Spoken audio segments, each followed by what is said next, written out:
is the Wednesday, October 20th meeting of the Westwood School Committee. I'd like to call the meeting to order, and we will begin with the Pledge of Allegiance.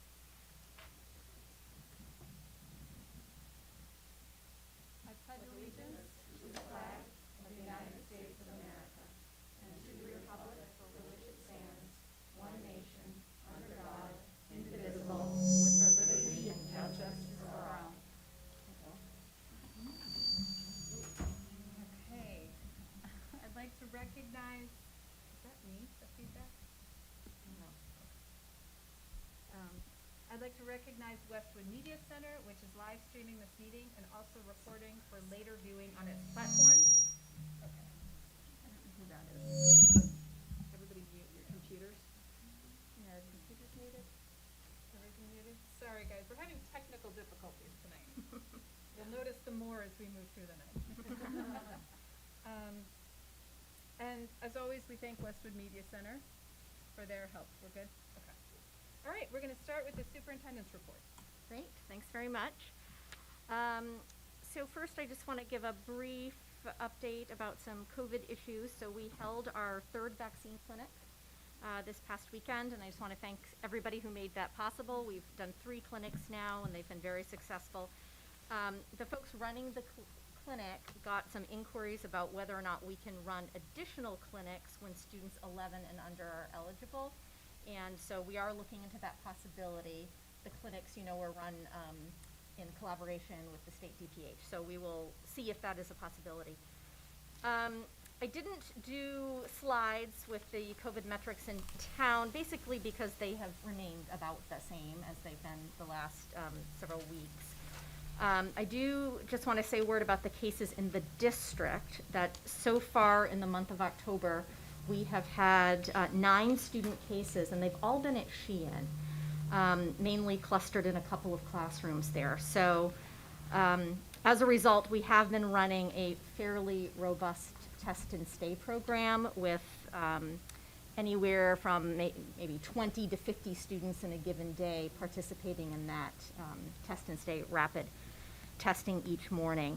There have also been 3 staff cases in October, 1 at Sheehan and 3 at the high school. So that is the situation. That's it on COVID, unless Are we there are any almost out of the questions. blue on the Sheehan? I know it's been a few days now. I know it's a bit rolling, but It's a bit rolling. I think we have maybe. Yeah, I think we've maybe have 3 cases right now. okay. Yeah. Test and stay is working, Okay. so it's doing what it needs to do. Yeah, that's Well, good. you had these statistics before about the percent vaccinated by different age groups. Yes. Do we still have that, updated, or where does that stand? Well, so I gave you those numbers last week, and I haven't looked at it since then. I don't have a sense that it It'd be has valuable moved. if we could get that, and also if there's any chance, I know it's very hard to see how do we rank relative to other school districts. I mean, Yes. Are we better or worse or whatever, because that would be valuable as we Mm-hmm. now encourage the younger kids to start getting tested. What do we say to parents? And also to identify what have the objections been? Mm-hmm. For the kids who haven't been vaccinated, can we learn more about why? Mm-hmm. I assume it's the parents, but, it might help us in beginning to get the young kids vaccinated when that's Mm-hmm. available. So, I mean, our vaccination rates are very high comparatively. You had asked me, and I am realizing this moment, and I apologize. You had asked me last week about participation rates in pool testing in other communities, and I did get some information. So I will make sure that I send that out in the update to And the what school we're committee. learning, what they have learned on how do we get the other 5%, or, it would be very helpful. Mhm. And also, you've been doing an enormous job educating people and encouraging them. Is there anything the school committee could do to help by writing letters or being, supportive of what you've been trying to do for encouraging, the kids to get vaccinated, to deal with any opposition that's out there? I don't know. I mean, that's something we could maybe ask our COVID team in terms of what maybe they're hearing. I don't know that I have any insight into that at the moment, but I can look into it. If it could be of help, I think it's another dimension maybe of, Mhm. what could be said that makes a difference. Mhm. Okay. Thank you. Yeah. Emily, in terms of the Sheehan cases, do we have a sense of how it's spread? Is it in-school transmission, out of school? Are we not sure? Or? I mean, it's hard to be sure. I think we do have a couple of examples that we think might be in school. Mhm. But, it's very hard to nail that down. Okay. Yeah. Yeah. Okay. Okay, so moving on, last month I had said that I would return with some suggestions for policy review. You know, I think a periodic review of the policy manual is a good idea. And as I looked into it, I'm realizing it has been a while since the school committee has done a full review. And so I briefly looked into the services that are provided by the Massachusetts Association of School Committees, and they have a policy services division. They basically will have one of their field directors assist school committees in conducting that review to make sure things are up to current regulations and laws, and then also help committees look at particular policies. So if that seems like a good course of action, I would suggest that I reach out to MASC and get some specifics and find out about sort of timeline and logistics and come back to the committee if that's of interest. Yeah, I think that makes sense. I think it'll probably result in a subcommittee, is my guess. I would imagine that's what they're going to tell us, yeah. Yeah. But, yeah, I think getting some guidance from them would be great. Okay, I think it's time as I Yes, sort of looked I into think it. it is too. Okay. I mean, could we set up a subcommittee to start at least, you know, us discussing things? Mm-hmm.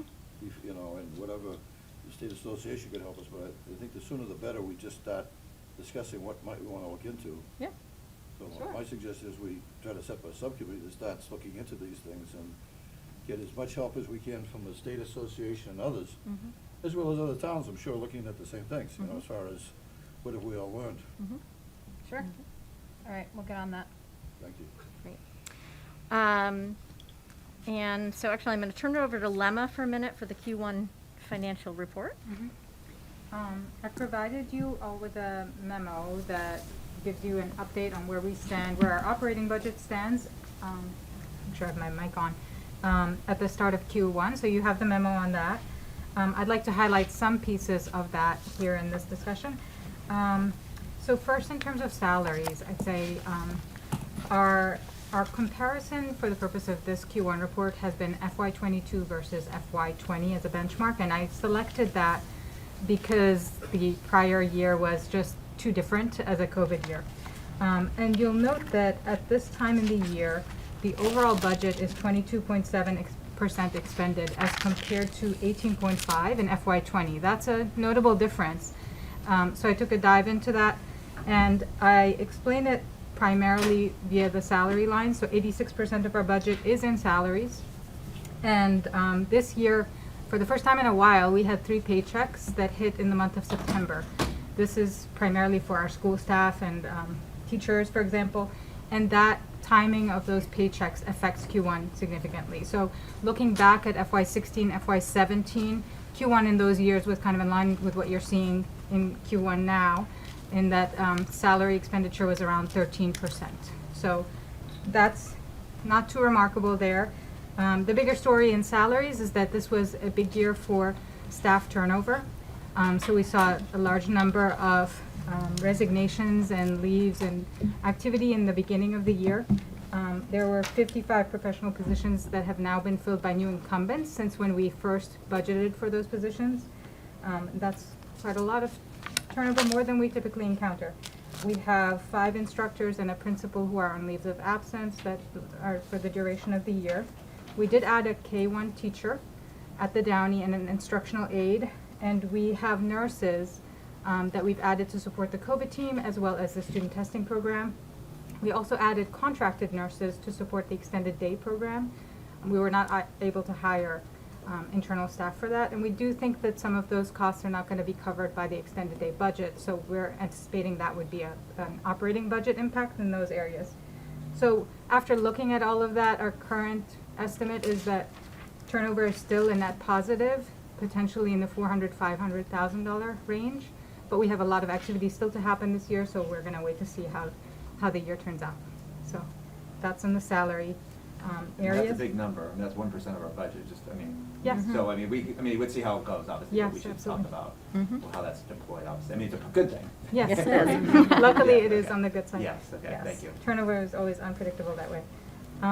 In terms of non-salary accounts, I'd also say this is a pretty unremarkable report to you. You see overall that our expenses, our movement in terms of expending our funds is moving a bit slower in areas such as supplies and other expenses, but contracted services are particularly more encumbered. And again, I looked at that a little bit and I see that especially in curriculum and instruction, technology, student services, and operations. And each of those had a reasonable explanation that resonates with what we've been talking about this year. So, for example, in curriculum and instruction, we have expanded the use of the STAR assessment. We've been investing in interventions for our students, so that's not a surprise then that we see some of those expenses hitting that budget. We do have some other funding sources that we think are going to offset that. So we're waiting to deploy those and use those other funding sources. The maintenance and operations department at this time is usually a bit overspent because I haven't started to apply capital funding to pay for certain projects there. And then student services contract line this year, the impact there was primarily the hiring of 5 ABAs as contractors. We were not able to hire staff. Again, this is the story of this fall, has been a changing market in terms of the hiring dynamics. And so we hired 5 contractors. We've encumbered all of the funds for the full year because that's our practice typically when we sign a contract for one of these vendors. And then we will slowly deplete that over the course of the year. But the difference between the contracted cost and the employee cost is the true COVID impact, I would say. And we're seeing that on the student services contract line. So that's what's happening there. Bus fee collections are back in line with prior years, which was good to see. Our participation's also pretty much back in line with prior years on the buses. Circuit breaker reimbursement was slightly lower than anticipated, and then the IDA grant came in slightly higher, and they really balance each other out, and I think we've planned very carefully for both of those, so we're in good shape in those areas as well. So did we ever have an issue with circuit breaker? Because I knew that No. we were worried about that. No, for a moment we were worried because we thought we might have a lower Right. reimbursement, but that didn't, first that wasn't a significant concern, but then they funded circuit breaker at the level that they have, so it was Wow, fully funded, okay. which was really great. And furthermore, we were able to establish enough of a reserve that now when we start hopefully for the future, when we start every fiscal year, we have the funds that we need to cover the expenses of that year in the Okay. circuit breaker account. Okay. So any revenues that come in this year are for FY23 use. Oh, great. And that's a Okay. healthy So place we're to sort be. of carrying it forward Exactly. as opposed to arrears. Yes, Okay. exactly. Perfect. That's right. All right. Any questions? I just have one thing that I want to show you, because I was at the middle school today, which is great to get into classrooms. And so just one glimpse to remind us why we're doing this. I was in a 7th grade coding class today. And when I went in there, this is what they were working on. So these are hinges. So I took 2 pictures so you could see how they actually function. And so these had been fabricated by students, and so they used their coding skills to code and then send that to the 3D printer and fabricate those Wow. actual devices. So those hinges that you're showing are printed? They're printed. Yeah, exactly. They're printed based on the student's code. Wow. Yeah, so it was really neat, and they were excited to show them to me and took a shot at explaining the coding as well, so. Maybe they'll set up a business, Yeah. student independent study project and, Maybe. market it. They're making all kinds of things, but I thought the hinges were particularly neat, so I just wanted to share that with you. Great, thank you. Okay, we're gonna move to public participation. Before we do that, I just wanna make a couple announcements. First, I think we might have bad audio, or not great audio on the Zoom. So apologies for people on Zoom. Hopefully we'll be able to hear those who wanna speak for public participation, but we just ask for patience, cause tonight is not going our way technology-wise. Second thing I wanna say, so last week we had a meeting regarding masks.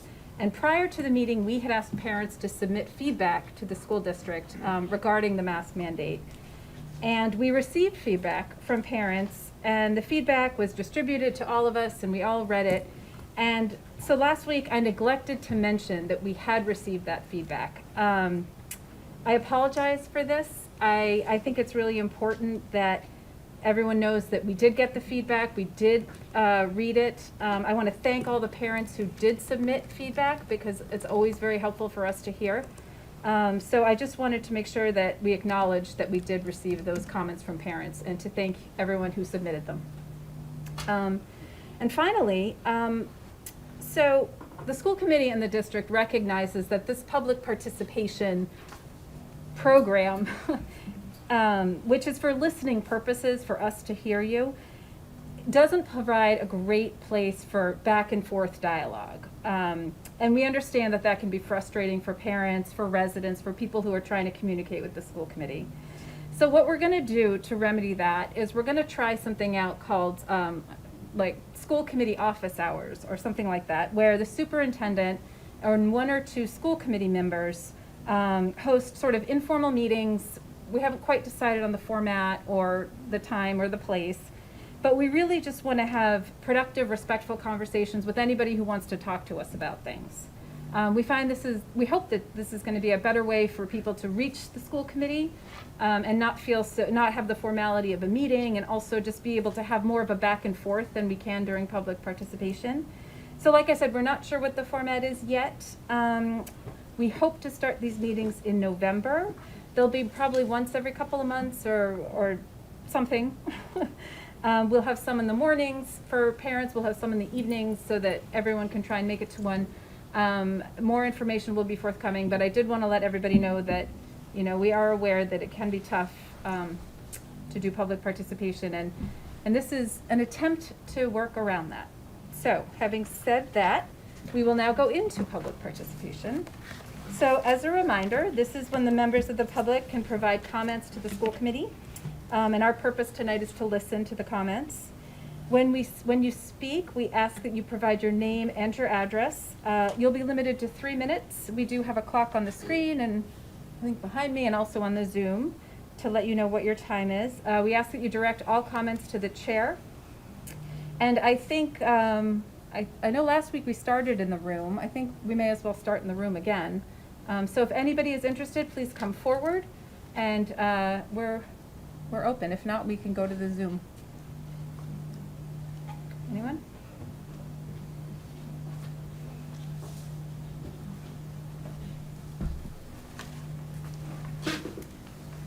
Hi, my name is Tina Collins. I live at 19 Bonnie Street. I'm speaking tonight to share my frustration at the direction the Westwood schools have decided to go by implementing CRT or DEI into our curriculum. At the town meeting Monday night, I heard a number of people speaking about how transparent the school administrators and committee have been, and my experience has actually been the opposite. In June of 2021, Thurston Principal Redmond decided to allow a new club at the middle school to read very graphic messages regarding the LGBTQ community during morning announcements. This happened every day for the month of June without notification to parents. It's a clear violation of school committee bylaws that state all parents, guardians of students in our schools will be notified in writing of the courses and curriculum we offer that substantially involve human sexual education or human sexuality issues. Parents are supposed to be notified in advance and given the opportunity to opt their child out. They weren't. There are books on transgenderism being read to children in the elementary schools as young as kindergarten and first grade, and again, no notification to parents in advance. I opted my children out of this because I do not want these ideas to be pushed on them at such a young age. Children should be allowed to maintain their innocence and not be concerned with sexuality in elementary schools. It's not the school's place to teach my children about this, it's the parents' place. Due to the direction the leadership at Westwood Schools has chosen to take our curriculum, I've had to pull my 2 middle school age children out and send them to private schools. This has been a huge financial burden and was not planned since we decided to live here based on the fact that the schools performed so well. My children are now thriving and being challenged in a way they weren't here in Westwood. They were getting excellent grades here, but they weren't being challenged in learning how to study for tests, complete homework, and manage their time, which are things they should have been learning to help prepare them for high school, college, and the rest of their lives. I am currently planning for my 5th grader to move to a private school next year. This has not been an easy decision. However, the schools they are moving to are focused on teaching the basics, math, science, reading, and writing, rather than pushing CRT and weaving racial issues into every class. In a recent email from the superintendent's office to the town, there was no mention of the fact that the 10th grade MCAS math scores have been on a serious downward trajectory since 2019.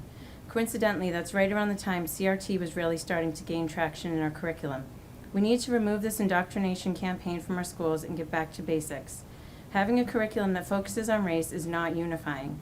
There's also a lack of transparency regarding the new school project. The proposal to build a school that is at least 30% larger than our needs instead of fixing and renovating the schools we already have is not fiscally responsible. The current buildings could be brought up to code and additions could be added as needed. The fact that not one member of the Finance Committee voted for this new school project is concerning. Why are we building a school so large when our K-5 enrollment numbers have been declining? We're being shown numbers based on price per square foot rather than price per student. And 2 of those comparisons are for schools that will house more students than ours and aren't even approved yet. I would love for my kids to be able to stay in Westwood or come back to Westwood schools, but at this time I just don't see how I can allow that to happen. I implore you to remove CRT from our schools and get back to teaching the basics. We can be inclusive without being divisive. Thank you. Thank you. Excuse me, point of order, can we make sure the timer works going Yeah. forward? I don't know who controls the If timer. not, I can Okay. do the Okay. timer, but it, Sorry about that. can you no do it? worries. Okay, great. No worries, Connor. Thanks, Okay. Connor. Okay. My name is Suda Sarma. I live at 9 Phillips Ricks Road, and I'm here as a parent, a Westwood resident, and a taxpayer. I'm speaking here tonight to voice my support for the Westwood Public School Administration, school committee members, teachers, and staff. 10 years ago, I moved to Westwood for the school system. I stayed here for the community that's built around it. Whether it was school PTO events, sports teams, or backyard barbecues, many of our new friends came from being here. I also try to stay engaged as a community member by attending any meeting I can that makes this town operate. Planning boards, school committees, you've seen me there. I think you can say I've become invested in Westwood. Today, I want to explicitly voice my support for diversity, equity, and inclusion work that you are doing in this public school system. I support the teachers, I support the staff, I support their principals, and I support the administration and school committee. This should be the very fabric of this community that brings us together. During unprecedented times, you kept our kids safe, you continued learning, and you did it in new and innovative ways, and you addressed social and developmental needs of all kids. I did not have this level of support when I was growing up. I was raised in a rural town in Illinois. I look back at the bullying, aggressive behaviors, disdain from my teachers, and the small slights from my peers. As an adult, I can look back at this and say, that halted my learning, and I had to shelter who I was. I was not my true self. I had to hide who I was. And not rock the boat. Moving forward 40 years from now and living in a suburb of Boston, I never imagined that I would start feeling unsafe again. Reliving those events and having a fiercely protective mindset for my children. Most recently, I've observed foul attitudes, disdain, and general incivility and unexpected behaviors from adults. And I'll provide you a clear example of this. On Westwood Day, my child was in a discussion with an adult who was wearing a t-shirt, "Educate, don't indoctrinate." On that day, the adult asked my child, "Where are you from?" When she said Westwood, she was asked again, "But where are you from?" She said, "America, that's where my family is from." And then a third time was asked, "But what is your cultural background?" Now, if you hear this story and think to yourself, what's wrong with that? Then you're mighty tone deaf. The adult created a highly anxious and emotionally charged incident for my child. She was made an other. And let's be clear, there's ripple effects for that. I'm just providing you this scary situation for my child because I'm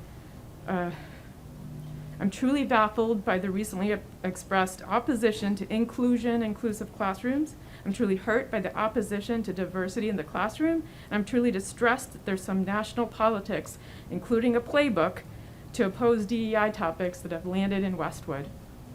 Do we really want our kids? Thank you. I appreciate it. I appreciate the time. I didn't even notice the time.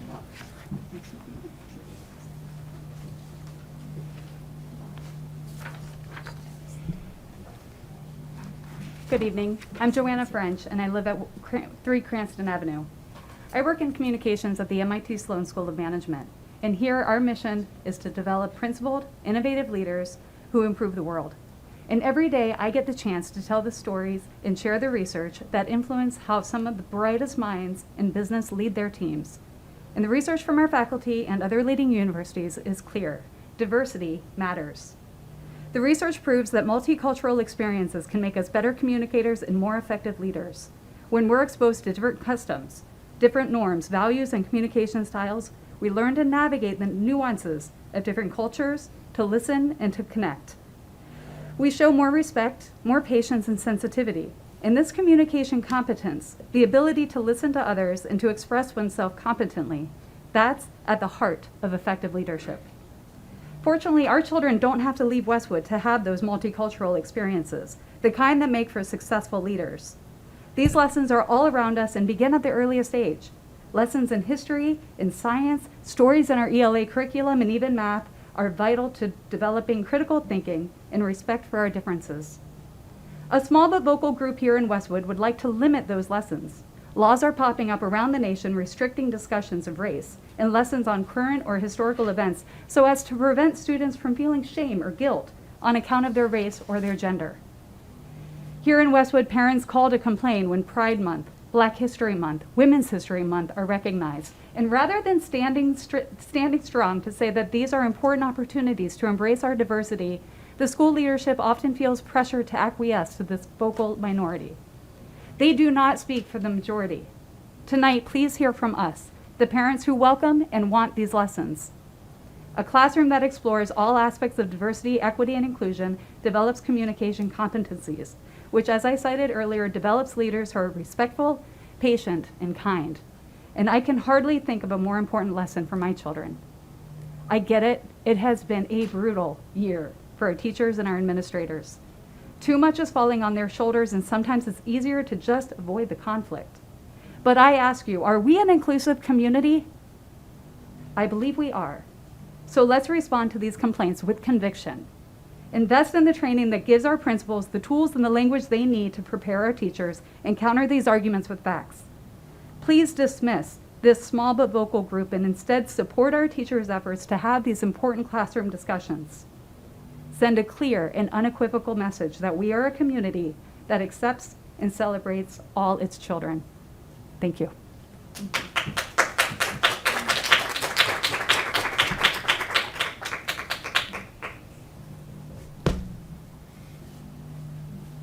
Good evening. My name is Patrick Nee, and I live at 95 Briar Lane. My family moved to Westwood 7 years ago for the schools.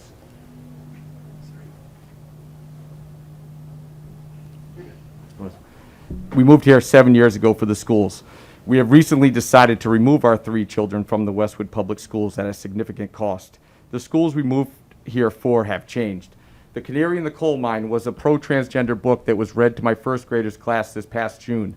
From there, I learned of many changes in the Westwood school curriculum at every grade level, changes that began under the current school committee and the current school administration. The memo in my hands here is from April 1st of this year, and it lays out the new direction for the Westwood schools. The memo was written by Assistant Superintendent Borchers, titled DEI Update, Curriculum Changes, and it gives away the game. This memo treats systemic racism in our country as a fact and commits Westwood schools to become explicitly anti-racist in its approach. I can assure you this term anti-racist does not mean what many people think it means. Anti-racism is a controversial idea, an idea that is antithetical to the dream of Dr. Martin Luther King, a dream that I share, a dream that we judge people by the content of their character and not the color of their skin. Anti-racism divides us along racial lines. We only need to look to the Westwood Teacher Professional Development to see what is being implemented. From the Westwood District website, I found the following trainings. What is white privilege? Really? Anti-racist teaching in action. Other trainings are from far-left political activists Robin DiAngelo and Ibram Kendi. Whether or not you agree with their controversial views, this is highly inappropriate and divisive for teacher training. How does this new program impact our children? My child came home from school last year and asked, why don't white people and black people like each other? Or in October of 2020, when they came home to say that they celebrated Indigenous Peoples Day and that Christopher Columbus was a bad man. This is at an early elementary school level. This new DEI initiative is dangerous and counterproductive. Diversity, equity, and inclusion becomes division, exclusion, and illiberalism. You are dividing children along racial lines and confusing them about their God-given gender. You've excluded families like mine from the Westwood School District. And finally, illiberal. Students at the high school are muzzled and bullied into submission. Dissent is not tolerated. Centrist and conservative-leaning students censor themselves for fear of retribution. The one teacher I am aware of who pushed back against the race and gender hyperfocus was let go from the high school at the end of last year. In closing, if you are not okay with transgender books being read to 6-year-olds and you do not want your children divided along racial lines, it is time to stand up and speak out. We need brave parents and brave teachers in Westwood to reject gender confusion and race essentialism in our schools. As a believing Catholic, I will protect my children from this nonsense. We love our kids and we must continue to pursue what is true. Thank you. I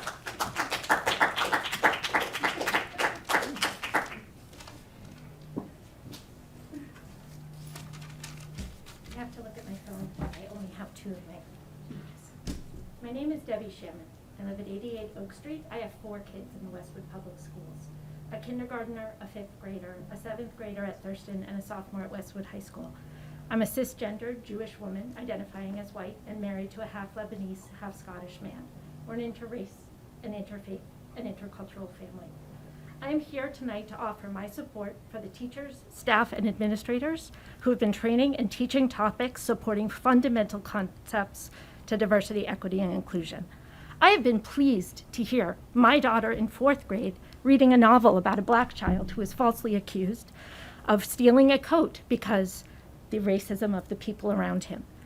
I am proud that my son last year in 9th grade wrote an essay on the preschool to prison pipeline and understands the concept of racism and systemic racism and can explain it to you. My kindergartner can talk to you about what it means that everyone can love who they want. There is a separation of church and state, and if your religion is keeping you from allowing this kind of work to happen in the schools, there are plenty of places for you to bring your children to. Imagine you have a kid in 5th grade. She comes home crying because a kid that day had thrown pennies on the floor and said, "Let's see how fast you can get them." Imagine your daughter comes home from college. She's been at a party where someone told her she didn't look Jewish and was actually so good looking that they didn't know she was a Jew. Imagine you have a kid in high school. You open an email from Allison Borchers only to find that anti-Semitic language has been written on the wall of a bathroom in our school, in the high school. When your kid gets home, there was no discussion of this event. The first few examples were from my childhood in a town near here. The last example occurred a few weeks ago. You might not know to look at me or my kids or my husband that we have identities that do not match the mainstream. Experiences like these happen every day to children who are not part of the mainstream identified norm. Children whose skin color, background, sexual orientation, or gender identity, which are separate things, is differing from what many people in this town, in this country, expect to be in the room: white, cisgendered, Christian. Othering is a form of harm. I am a trauma therapist with 20 years of experience training in trauma work. Saying things like, "I don't see color," "systemic racism doesn't exist," or "kids in elementary school do not understand gender, so don't teach them about it," are what's called microaggressions. The intent of these aggressions are not meant to harm, but the impact is known well to the person who experiences. It's imperative that we as a community recognize that parents support DEI work. School is meant to be a safe place for our kids. They practice fire drills, they practice bus drills, they practice active shooter protocols. Let's also support them to be empathic people in school. Even if your child. Sorry, your time is up. I'm done. Thank you. No, your papers. Your papers.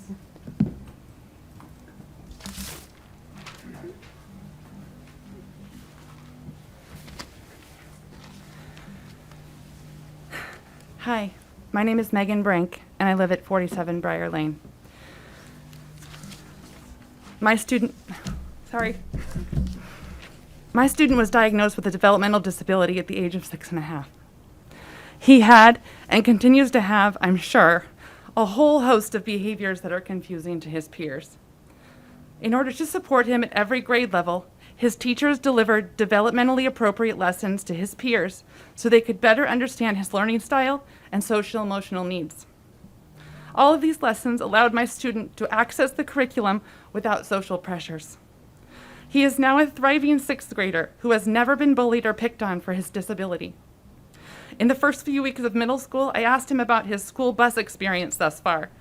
Riding the bus is a first for him, and an unstructured time that makes a mom like me a little nervous. He said, "Mom, they've been shoving kindness down our throats since kindergarten. Of course everyone is nice."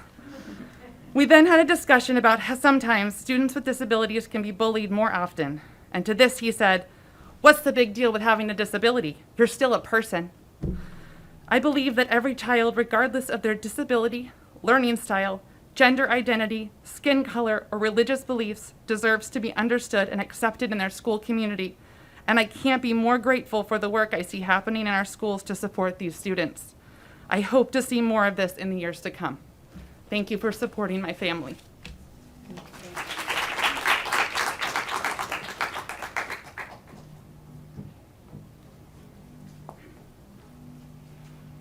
Good evening. My name is Stacey Theophilu, and I live at 10 Long Meadow Drive in Westwood. And I'm sorry I didn't prepare anything tonight. So I'd like to start off by just saying that I also strongly support the diversity, equity, and inclusion work that happens in our district.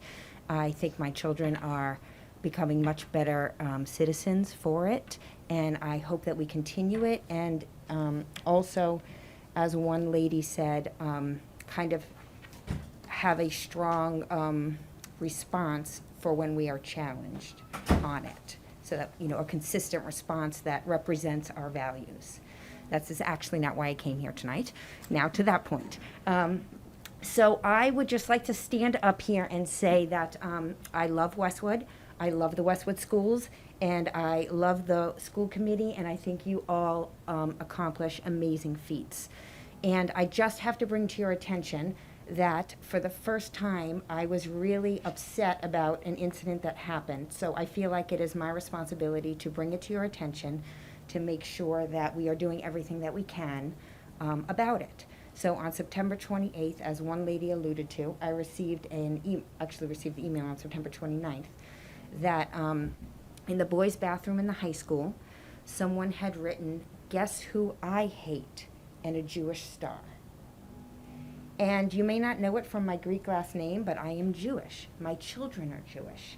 We don't have a lot of Jewish people in Westwood to stand here and tell you that this is wrong, this is hurtful, and this should not happen in our town.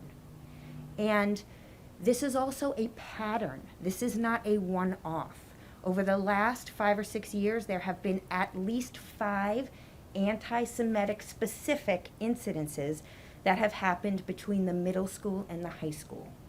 So I hope everyone realizes that. Like, let's just take a minute and digest that, because there's so much going on in the world today that when things happen, I feel like we're a bit desensitized to them because there's so much coming at us. But I want to point out that we are sitting here in Westwood, a town we all love, and we have a pattern of anti-hate behavior happening. I hope that that sinks in. I would like to also say that I have shared my thoughts and my feelings on this with the current leadership of the district and the high school, and I feel incredibly heard and understood, and a willingness to collaborate on this issue. So I'm not raising this here for any other reason than to make everybody else aware of this issue and hopefully increase the level of priority for addressing it. Oh, that was fast. Yeah. Okay. I had a lot more, but I'm going to Thank you. Just as a point of order, we do have emails on the website, so if you ever want to email anything. Thank you. could also do that.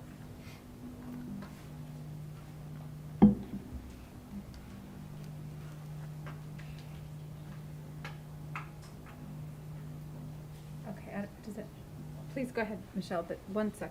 How Yep. long have we might need to do a motion. I think we've, How long, does anyone know how long we've been over? nope, 7, 20, 22. 22 John's on it. Okay, thanks, John. Okay, sorry to interrupt. No problem. Hello, my name's Michelle MacKin, and I live at 397 Fox Hill Street. I've been a Westwood resident for over 28 years, and my 3 oldest children have graduated from Westwood High. And a little plug, each of them have all been state champions here at Westwood High, all for a different sport. So I truly love the town, very invested in the school district. I currently have 1 child left in the school district. She is in 8th grade. So because I've been here for so many years, I think I have a different perspective than a lot of the people here, and I hope to bring that to everyone's attention. I've seen actually a decline in the educational curriculum over the past couple years, and it's my belief that the decline is backed up by the MCAS scores in the higher grades.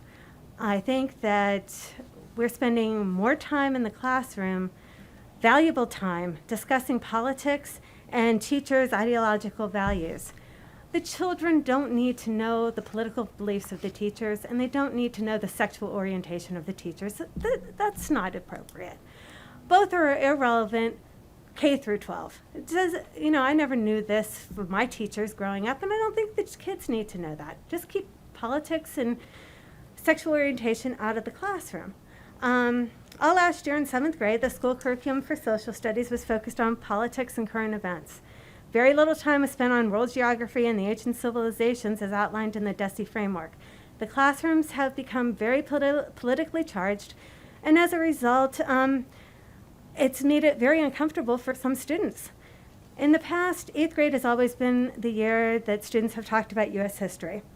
With the new standard, some U.S. history is supposed to be taught in 5th grade. However, my daughter in 5th grade, and I think yours, Tony, did not learn these items. Some of these things they were supposed to learn was early colonization, the American Revolution, principles of the United States government, and the Civil War.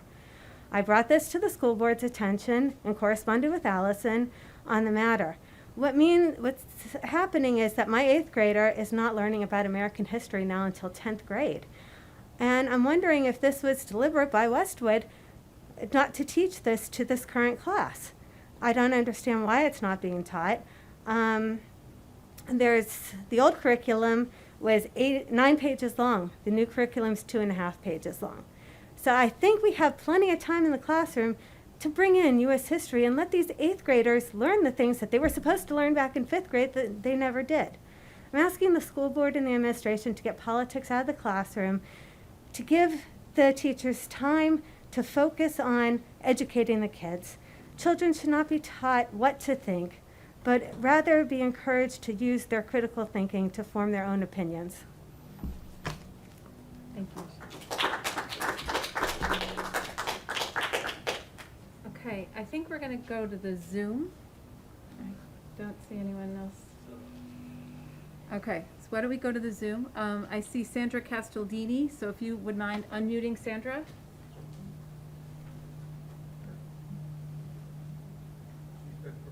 Okay. Sandra, are you there? Oh, she's gone. Okay.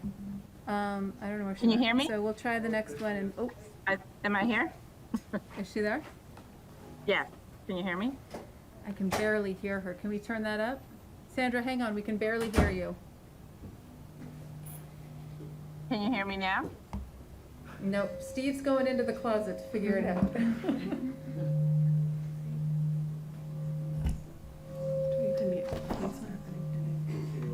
Can you say something, Sandra? I'm here. Can you hear me now? Yeah, I think that might be as good as we get, so if everyone can be quiet. Okay, go ahead. Hi, Sandra Castaldini, 54 Birch Street. Actually, today I wanted to talk about the mask mandate, and I guess the part that I was happy with from the last meeting is that you said you would apply for the exception. Some information I got that was reported that there were 5 public high schools that had asked for that exception, and that 2 of them, Ashland and Hopkinton, were granted that.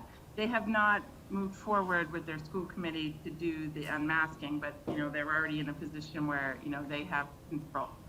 I'm asking us to really take into consideration, there was some discussion about using the Norfolk County metrics for that, and when students grades ages 5 through 11 could be vaccinated.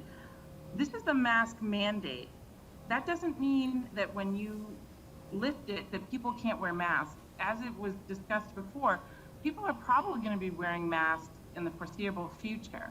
So anyone who has a sibling in a younger grade that's not vaccinated yet is happy to wear a mask. I think masks are going to be very socially accepted now, just given, in the time we live in.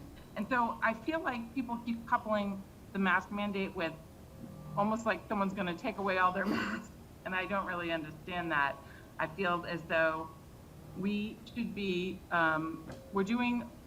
these teens that have gotten vaccinated have done what they were supposed to do, right? You asked them to get vaccinated, they did. You asked them to wear their masks when it was bad, they did. But the goalposts keep moving, and we're losing public trust here, because on the one hand you say, yeah, let's use the Norfolk County metric, but then you say, but if we have a local outbreak, then we also want to put our masks back on. Why don't we use the Westwood data that we have for the Westwood High School, and that for everything? And then just as easily as you can be willing to put them back on, you need to have, you need to be able to take them off. I know in my case, I have teens at the high school. How can they tell if a teacher's smiling at them? How can a boy tell if a girl's smiling at them? A girl knows that a boy's smiling at them. I mean, these are social skills that these kids desperately need, that they are losing out because of these masks. And, I always anticipated the winter would be the hardest time, but here we are at the end of October and we're still fighting to get them off, even though we've done what the moving target said to do. So I just hope that you consider the social, emotional harm that's happening, because these kids are not going to get these years back. Thank you. Thanks, Sandra. I think we're going to unmute Doris Forte.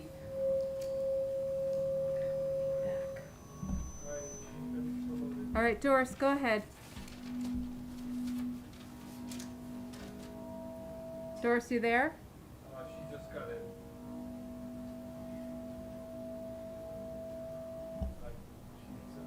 Can you hear me? We can. Can you speak loudly? Yes, I will do my best. Hi, my name is Doris Forte, and I live at 392 Oak Street. I'd like to, first of all, start by saying thank you to the school committee for all of your hard work and your efforts to serve our community. I know it's been a really crappy couple of years. Hopefully you all can still hear me. I'm speaking up tonight to support current and ongoing district-led initiatives to improve equity and inclusion in our schools and in our community. I'm a straight, cis Latina mom of 3 biracial kids.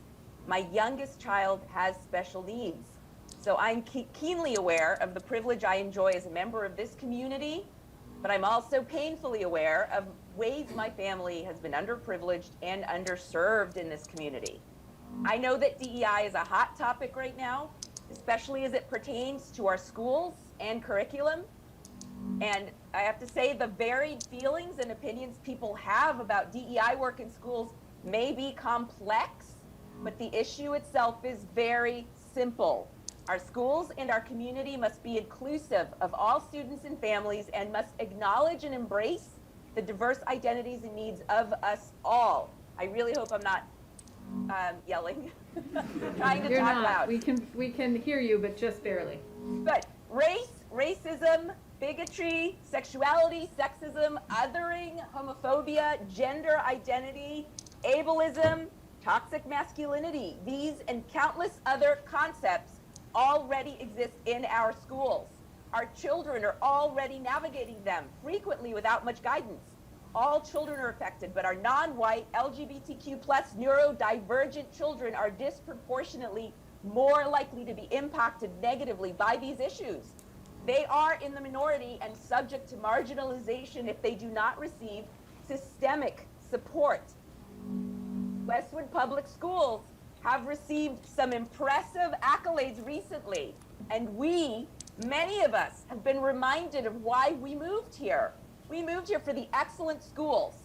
I want to remind the district that an integral part of that excellence requires that all of our schools be representative of every child and every family who is a part of this community. Advancing education rooted in diversity, equity, and inclusion is a critical step towards systemically helping all of our children navigate concepts in which they are already immersed. Culturally competent programming will only enhance the excellence of our school communities. My husband Thomas and I join numerous other families and community members in asking district leaders to commit to next steps in the DEI work that needs to take place in our schools. School cultures must be equitable. School cultures Thank you. must be Doris, inclusive. you're at 3 minutes, Doris. Oh, am I? Okay, thank you again. Thank you. Okay, can we unmute Stephanie Batti? Oh, wait, can you unmute her? But first, do we need a motion? We do. Okay, so Stephanie Batti's in the queue. Can I get a motion to, you want to speak as well? I do. Okay, so can I get a motion to? I only want people, who else is going to speak, I guess? Just you? I'd like to speak. All right, 3 minutes, 10 minutes then. That's it. All right. We got like a lot of I on know, the agenda. I know. Okay. Guys, we're here to, Can I get a motion to extend public participation for these 3 individuals? so moved. All in favor? Aye. Okay, motion carried. All right, Stephanie, go ahead. Hi there, can you hear me? Yep. Good. I'm not a loudspeaker, but I'll make it quick. My name is Stephanie Batti. I'm at 156 Sunrise Road. I'm here to give you my full support for the DEI work being done in our schools. I am so grateful for the important work you all and our teachers, particularly those at Sheehan, are doing to ensure all students feel safe and valued in our school community. The teachers at Sheehan are true allies to our students every single day, whether it be to support them through diverse learning needs or diverse social needs. And for the record, that includes books read to our first graders about understanding their transgender classmates. Over and over again, the teachers have given me and my family full confidence that my kids are in good hands. I want to ensure that they also feel the support from you all. My concern is that when an uninformed parent calls a teacher to tell them they should not be supporting gender equity in the classroom or learning equity or individual social needs, that the teachers might not know unequivocally that you have their back in this work. I'm sure that's a tough position to be in as an educator. It's a scary place to be in as a parent of 2 children who have truly benefited from the inclusion work our teachers are doing to support both academic and social needs. Thank you. Thank you, Stephanie. Okay, do you want to come forward? Can we cut the audio so we get rid of the feedback? Okay, go ahead. Good evening. My name is Ken MacKin. I'm from 397 Foxhill Street. And I wanted to discuss the recent report that Ms. Borges, Deputy Superintendent, sent to Superintendent Emily Parks. And my concern was specifically on the math components of the MCAS scores. So I had a chance to look at the 2019 and the 2021 from a comparison standpoint. In 2019, in grade 3, 20% of the students did not meet or only partially met expectations. 2021, it was 32% of the students. So 70% of the students in grade 3 are failing or falling behind out of 217 students. In grade 4, in 2019, it was 16% of the students. In 2021, 30% of the students were falling behind. That's 62 out of 205 students. In grade 5, we had 23% of the students. There was a mistake in, I believe, Ms. Borges' report. It's actually 33%, not 32%, that were falling behind. So 73 students out of 221. In grade 6, it was fairly horrific. 26% of the students either did not meet or only partially met expectations. We had 50% of the students. So 120 out of 240 students falling behind. Grade 7, 25% in 2019. In 2021, we had 34%. That's 72 students falling behind.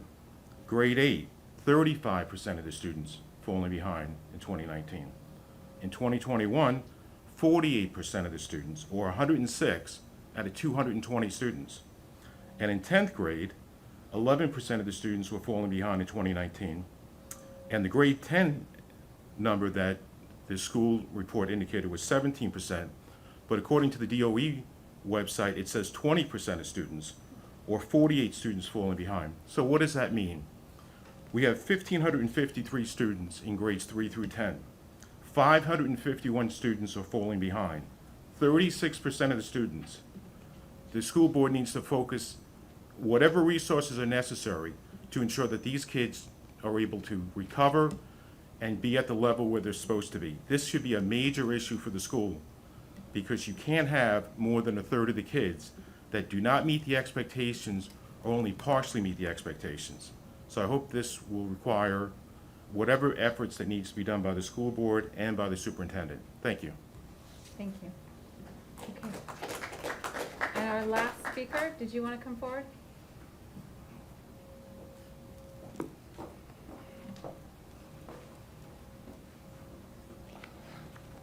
Hi, everybody.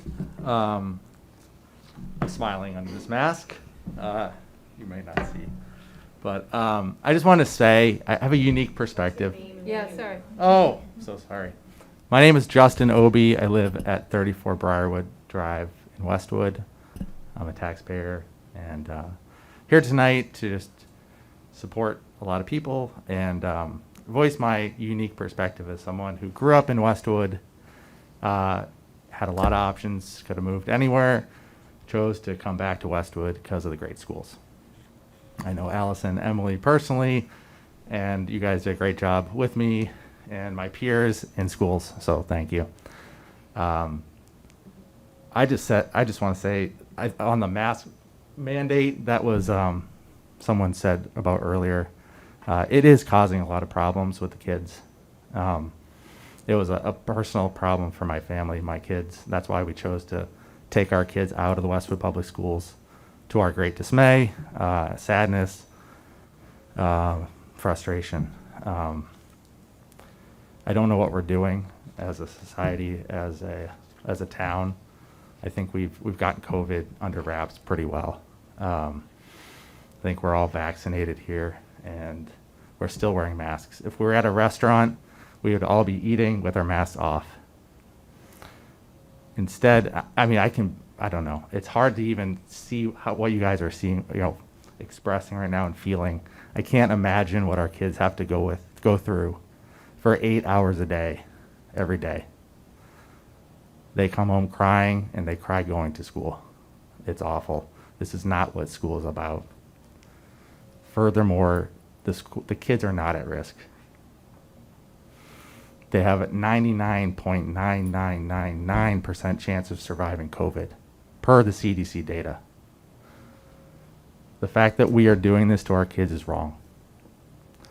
Regarding DEI and this hot topic, I grew up in this town. The town doesn't have a problem with diversity, equity, and inclusion. To keep talking about it only furthers the problem. I believe in being one, as one community, coming together and not being divided further.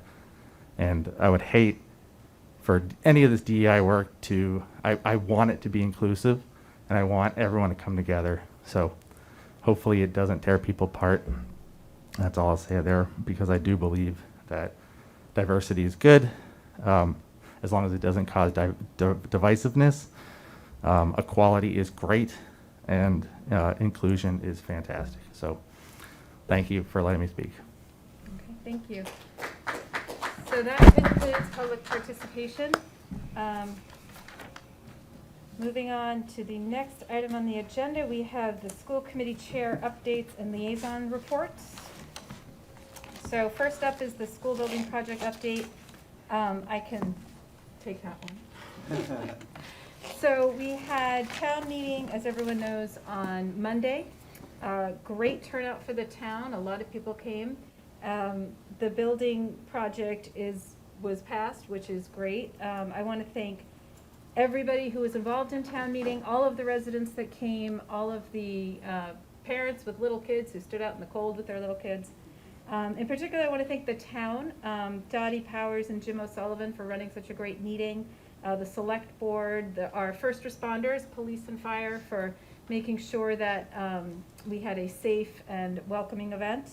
I want to thank Ken Aries and our operations team who did this amazing, I don't even know what you did. You were just all over the place, Ken. It was great. I am sure I missed people. All the volunteers. Ruby was a volunteer registering people. So all the volunteers who registered everyone. And anyway, thank you everyone for a great town meeting. I want to remind everyone that the vote on the project at the election is October 26th. Polls are open 7 a.m. to 8 p.m. And yeah, that's all I'm going to say about that. I'd like to just thank Emily and Mayor for 2 excellent presentations. You got to the most important points and did very, very well. And I want to thank Tony for calling the motion. Yes. I want to thank Tony for calling the motion. We were freezing. Okay, thank you, Charlie. COVID-19 advisory group update. So that I have the next 2, I guess, the start times. And so Oh, let me yes, start right. with the start times. Well, actually, COVID, there's not a lot of update. Yeah. Honestly, I think we had a meeting last week on the mass. I would ask that I think we should actually take a vote next meeting on what we talked about the last meeting. The metrics? Yeah, the metrics. Maybe Yep. we can talk about that next meeting. So start times. So here's kind of the high-level plan. I think that's important to the community. I think just as context for everyone, you know, school start times at the secondary level has been a hot topic. There's a lot of research, very compelling research, peer-reviewed articles saying that actually start times should start much later than they currently exist in Westwood. So we are forming this subcommittee to kind of look at that topic. The high-level plan the community should know about is we're going to kick this off with a group that is going to include members of the community as well in November. Probably in January or February before the break, we are going to try to get some experts, medical experts, to really inform the community about some of the research. We'll probably do a survey in the same time as well. And then we'll probably have a school committee update after the budget season in March, and likely a community forum sometime again in the spring as we get to recommendations. And then hopefully by the end of the school year, this committee can have some discussion around what path forward we want to take. So more to come. There will be a lot of opportunities for community input and obviously forums to kind of learn more about this topic. So we're looking forward to getting started. Great. So, Tony, I have a question.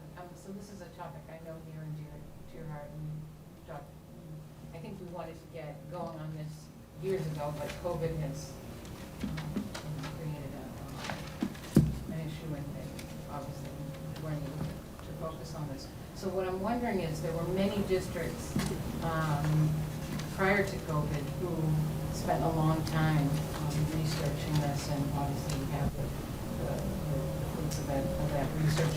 But where are the districts that around us, or the districts that we, compete against and so forth? Where do we stand in terms of timing? It seems there are a lot of districts ahead of us already on this issue. Yeah, I mean, the most relevant, Dover, Sherburne, I think, just switched maybe this year. They to like something like around 8:20 or 8:30. Newton just made a big switch very late. I think some of their schools are starting as late as 9 o'clock, which is pretty late. So those are a couple peer ones. I know Nord was looking at it. I don't remember where they're at in their process. They're starting at their process. I think in our athletic league there have been several that have actually moved, maybe not to 8:30, but certainly after 8. I would say 7:25 is the extreme, pretty early, even in our athletic district. And it's an hour. It's over an hour away from the American Academy of Pediatrics recommendation of 8:30. So there has certainly been some movement. And you probably followed, I'm trying to think, was it Middlesex? What was there was an athletic league up north, Yeah, I think, like Winchester and by all those Burlington, towns. Actually, Winchester. Winchester's certainly after 8:30. All those towns, the athletic league came together and said let's all move. And I think most of them have moved. Winchester for sure, I know it was like around 8:30 or 8:40. So there's certainly been a lot of movement. Yeah. And a lot of, and so that's I think what a lot of we've talked about the superintendents. The research is pretty clear. We don't need to reinvent the wheel. A lot of towns have gone through this. It's really The dilemma, there's a lot, the most complicated issue tends to be busing, honestly, and then looking at the dilemma, so that's really the most complicated Right. issue at this But point. the work has really been done for Yeah, us. yeah, So that's yeah. the benefit of, even though we're maybe. I think relatively new. Holliston may have been looking at it too. You may be right, yeah. Yeah. They did. Yeah. Yeah. Yeah. I think they already made the change. Oh, they Yeah, made the the change. yeah. Yeah, I mean, I think that was 2 years ago. With Oh, the- okay. The pandemic, there is a time warp in my Yeah. memory here, We but, lost a year. yeah. But Okay. a lot of districts spend many, I mean, that's the benefit to us, is that we shouldn't have to spend as long on this as many districts have Right, to. 'cause they've done to it. make the- Yeah, no, I agree. The transition, Okay. so, nice. All right, great, thanks. All right, any other liaison reports? I can give a quick CPAC report. Great. So CPAC had their first community meeting of the year last week, and there were 31 attendees, which is phenomenal. And then some upcoming meetings. There's a new CPAC autism parent group that is meeting on Tuesday, October 26th at 8 o'clock on Zoom. And then there is a coffee meet and greet on Thursday, November 4th at 9:30 at Kirk's Coffee Shop in Norwood. And if anybody wants to learn more about CPAC, there's the website, westwoodcpac.org, and a Facebook page. Linda, why don't you just explain what CPAC is, because a lot of people don't know what the acronym is. Sure, it's the, Megan, correct me if I get this wrong, Special Education Parent Action Advisory Committee. Council. So it's a phenomenal group of parents in town that support each other and advocate for children in town that have all sorts of different special needs or circumstances. They're doing a lot of work in the schools. They were working on the bringing the Special Olympics to town. They were working with Westwood Rec to make some more inclusive programs available. So it's a really great group, and I encourage anybody to get involved. They're super welcoming and supportive. 17% of the kids in Westwood have special ed needs, and this is where the parents get together and share things. And it's when the 7th and 8th grade parents share it with the 1st grade parents, where it's a huge change of parents feeling comfortable in being able to be helped. So it's absolutely wonderful. If you know people who could benefit from it, it's a wonderful organization. Great, thank you.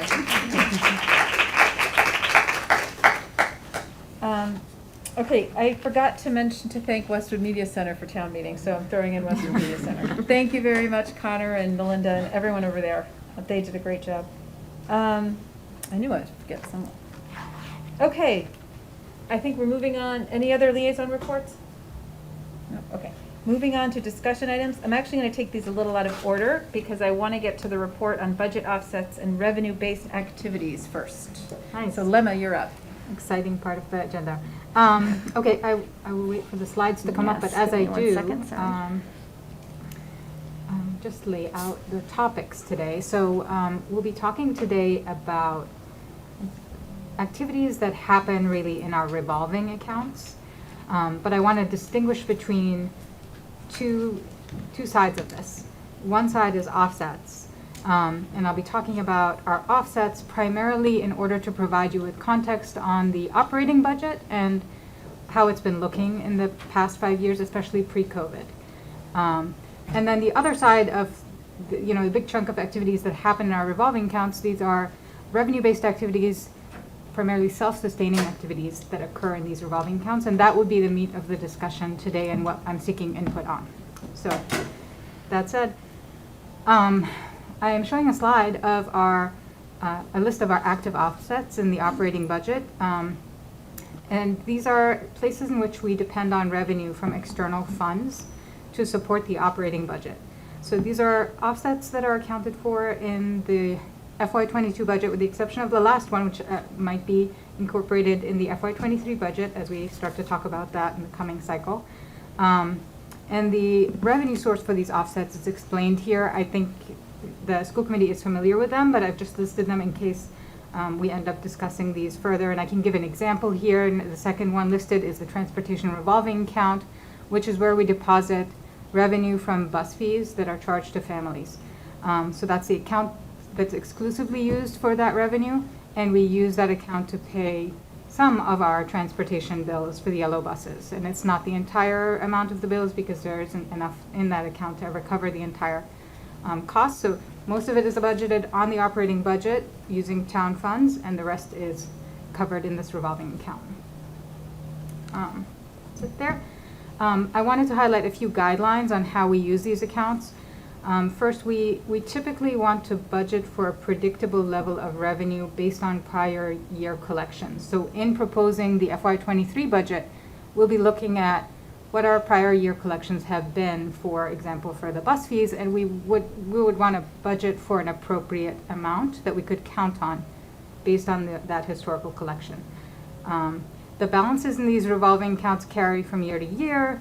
We would like to open, and our policy is generally to open the fiscal year with a balance that is equal to the total sum of budgeted offsets that are required for the approved budget. So basically, we talked about this a little bit with Circuit Breaker earlier in this meeting, saying that we'd like to be in a place where our balance in that Circuit Breaker revolving account has all that we need for the FY22 budget, and we don't need to depend on any ongoing collections. But any income or collections that we get this year, we would then apply to the FY23 budget. So that's our optimal condition. These accounts may be used without appropriation for additional expenses as long as it is to support the same activity, program, or service that's generated the revenue. That's by law. So for example, we could charge a little bit more of a bus expense to that bus transportation revolving account or bus fee account. And that's one allowable use of those funds. Next slide shows you our use of offsets. So I want to speak to this a little bit because it's a complex chart, but this is a waterfall chart. There are two bars. The leftmost bar is our FY15 beginning balance on all of the offsets put together. So that's Circuit Breaker plus transportation plus preschool, all of them added together. And the bar on the right is the balance of the offset accounts at the end of FY19 or start of FY20. And you'll see the bar on the right is lower. So there was a decline in the balance of these accounts. A 5-year look back of FY15 to FY20 suggests that there were rising cost pressures in the operating budget. This is my interpretation looking at the data, that led to a reduction in the offset balances. So as a case study, you can look at FY15 and see that that red bar there, that is the net activity in the offset accounts in that one fiscal year. So there were more expenses that were charged to those accounts than there was revenue that was drawn in. Now, we had more in a balance than we needed as well in the operating budget. So we had a cushion in those accounts, and it wasn't inappropriate to charge some of those expenses there. So we would have probably used it for a bus fee, a bill from the transportation company. That might have been one of the possible explanations for that overage in that 1 year. But the big picture tells a story, and that's an important context for this conversation. So it's my responsibility to try to budget accurately as much as possible as we propose the FY23 budget. And I'm, combing through our current budget to identify places where we might have, opportunities to make corrections, really. And in order to put us in a healthier place so that we don't face pressures that lead to a depletion of our offset accounts. I want to say, as we start FY22, we are in a really strong place. At the start of FY22, our net balance in the offset accounts has recovered almost fully. It's back at 2.5 million, and that's in large part due to federal, state, and local support that we received during the pandemic. Town support for the Westwood schools was huge. That included absorption of COVID-related deficits that we had for continuing to pay extended day payroll and for the food service payroll as well at a time when we didn't have revenue in those accounts, and also support for technology, PPE, and other COVID costs that the town stepped up to cover. FY21, just as these are side notes, but kind of helpful to know, FY21 was the last year of a 4-year phased process for us to do away with the kindergarten offset. So that's something that happened pre-COVID as well, and it was successful and appropriately budgeted for.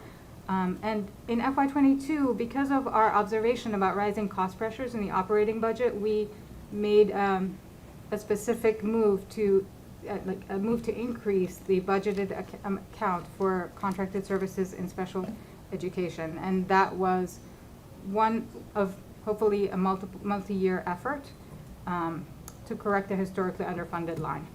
So these are the sorts of moves that we might make to address this issue over time. Now, turning to revenue-based activities, this is the next topic, right? The new bucket of revolving accounts and completely independent. These are programs that we operate, and we've historically expected them to be financially self-sustaining. So food service is on here, extended day, summer enrichment, Prodigy, and building use, and they all operate out of similar revolving accounts. Just going to speak to a couple of these, and then I will dive more deeply into extended day, Prodigy, and building use. But at a high level, I wanted to give you a few notes. A reminder that summer enrichment was a topic that was discussed by the school committee in March 2020, right before the pandemic. And after expenses had exceeded revenues for 2 summers. Rates were increased to a level that corresponds to the current market, so that's where we are with summer enrichment, and we're not making any proposal to adjust that at this point. Extended day tuition was discussed by the school committee in April. At that time, tuition was increased. A budget model was built, and that was calibrated just enough to allow the program to break even because we didn't want to raise tuition more than necessary. So that's where that was left. And building use fees have not been adjusted for over 14 years. The only thing that we have adjusted there are our custodial rates. We've just paid the rates that are set by the custodial contract. And then Prodigy has not been adjusted in at least 5 years. It might be much more, but that was what I could ascertain for sure. I wanted to tell you that we had a natural experiment that occurred when we shut down a lot of our activity in our buildings during the COVID year, the hybrid model. And I looked at that as a possibly interesting thing to study. And I looked specifically at our electric usage and saw that our usage dropped much more than I had anticipated during that year. I don't think that that's explained by the move to the hybrid model because we did have our schools, like the classroom was open anyway, regardless of whether we had 10 or 20 kids in that room. But the decline of about 500 kilowatt hours of electric usage over the year translates to roughly $90,000 in savings on the electric bill during those years. And I believe a substantial portion of that could be due to a decline in building use on the evenings and weekends, as well as potentially in extended day programming or other programming that was happening in our buildings, summer programming that didn't occur. So there's a lot that didn't happen that year. Now, specifically for extended day, as a case study here, I wanted to share that our budget model now, I believe, faces a challenge due to changing market conditions. First and most importantly, we have staffing challenges due to really competitive hiring climate. That has led to us employing more internal hires, meaning Westwood employees who have other positions in Westwood schools or town employees, and pulling them into extended day programming. And that has its positives, but it also means for us, in terms of budget model, that we are paying more overtime hours, and that leads to a bigger expense in terms of payroll. So that's there. We identified a greater need for specialized aides and nurses, and we've responded to that need in this year. We also feel that tuition needs to be modified to incorporate some field trip and ancillary charges. So this is more of a logistical thing, but it's an opportunity for us to smooth the process for families and just charge one flat fee. And finally, we may want to consider some more formal district supports for the program, especially in the area of professional development. So these are budget considerations and budget model design issues for extended day. The next slide shows you where we stand in terms of market conditions. I won't dwell on this too much, but on the left, you'll see the published pay range for group leaders. So these are the bulk of the extended day staff, really. And these are the pay ranges for various other programs in our area. And on the right side, the tuition, and there are two places where Westwood appears. One is the original place where our tuition was set prior to the school committee adjustment that happened about 2 years ago. And then the higher bar is where our tuition currently is set. In this time, by the way, I think Norwood is now in the high 300s. During the last time I presented to you, Norwood's tuition was at $240, so they were under Westwood. And now they've jumped up higher, so they're in the same line with Medway Sharon. They're between $350 and $400 for monthly tuition. And Lemma, the published pay ranges, that's not the overtime rate, correct? That's just the hourly rate of a regular. Yes, these are the advertised, Okay. pay ranges that are Right. available for our staff or other program staff that are out there. Okay. The next one in here is Prodigy. I feel that Prodigy is no longer in line with the market when it comes to private music lessons. We haven't talked about Prodigy in quite a while here. So I'm raising it because of this issue. During the pandemic and since, a substantial number of the Prodigy lessons have happened virtually, and they've been successful from what I've heard. Historically, Prodigy has not charged any building user fee, so we support them as part of the integral part of the Westwood schools. The instructors, though, have expressed concerns that Westwood's pay rates are not competitive. And then the program director, I want to flag to you, doesn't work in the summer, and that's become a bit of a burden because it's an important time when we accept enrollment for new students. So there's a lot of business activity that would happen in the summer, so that might be something due for a correction as well. Prodigy market conditions are the next slide, and they just tell a story as well. So on the left, you'll see the 30-minute instructor rate, green for Westwood and other similar programs. And then on the right, you'll see the 30-minute lesson rate that's charged to families. So it's the pay to instructors versus the charge to families. And there's not much room in between there, but there's a dramatic story there. Then in building use, I would like to propose some changes to the rate for select groups here.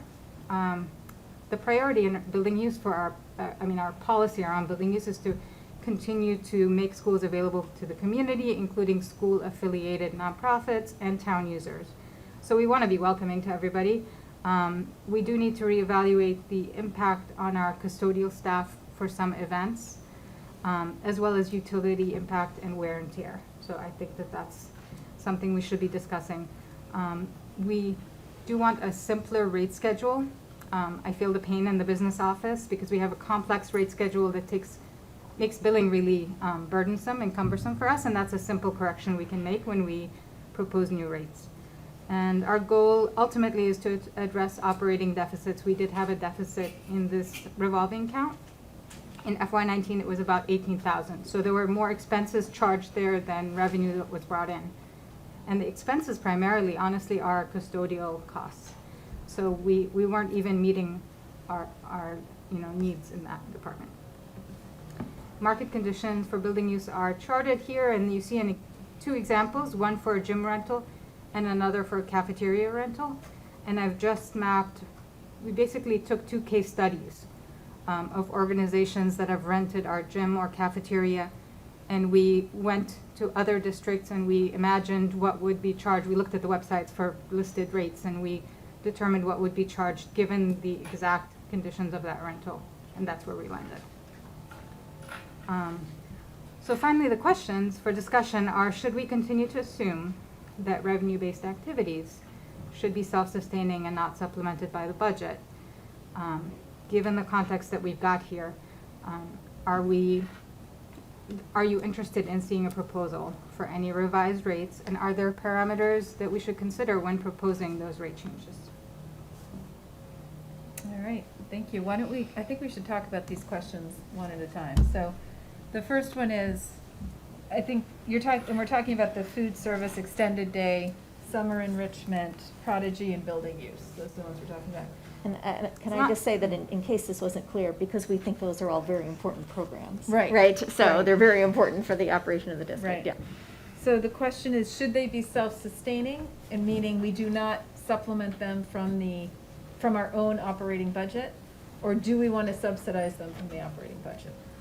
I just want to ask another question to Lemon. Lemon, do we have any consideration, like, during the pandemic, people have been laid off and losing their jobs, and, you know, people would like to take these things for their kids, but they're in a difficult financial, is there any adjustments that can be made for people to request assistance?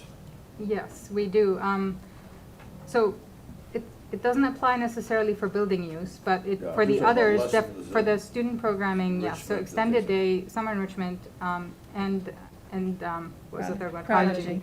All three of them have effectively like assistance programs, so scholarships or like. So people know about that. Yes, yeah, we try to advertise that.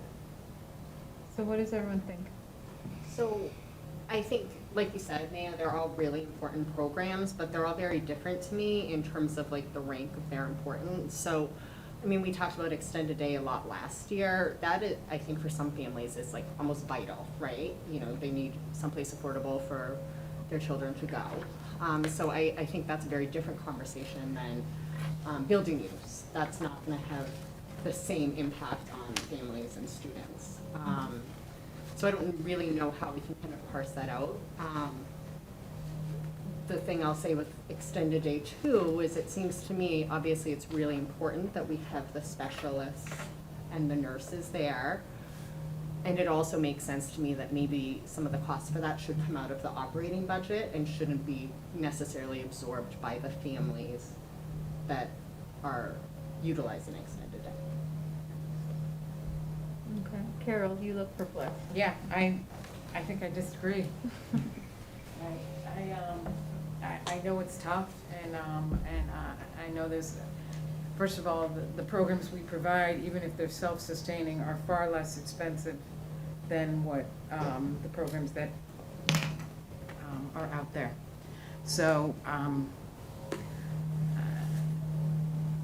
you know, I guess the question is, what are we in the business of here? And I think if we continue to subsidize, first of all, you're not going to get. I think that the point's been made that the programs are not necessarily up to snuff, possibly, right? So if we want to have programs.